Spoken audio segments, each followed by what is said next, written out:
మనిషి ఇప్పుడు దొరుకుతుందిరా నీకు మనశ్శాంతి.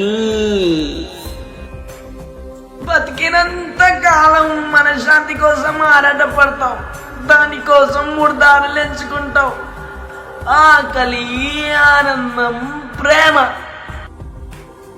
ఆకలంటే నువ్వు డబ్బు అనుకున్నావు, జీవితాంతం డబ్బు కోసం పరిగెత్తుతూ నీ ఆనందాన్ని మర్చిపోయావయ్యా. ప్రేమ అంటావా? ఆనందం కోసం ప్రేమ దగ్గరికి వెళ్ళావు. ఇప్పుడు చూసావా, నీ ప్రేమే నువ్వు సంపాదించిన డబ్బు కోసం కొట్టుకు చేస్తుంది. ఇంకెక్కడ దొరికిందయ్యా మనశ్శాంతి? ఇక్కడ. మనశ్శాంతి దొరకనప్పుడు బ్రతికేందుకు?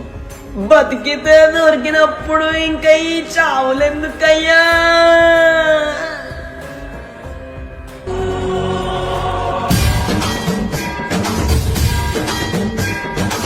మిత్రమా, అటెక్కడికి? మన దారి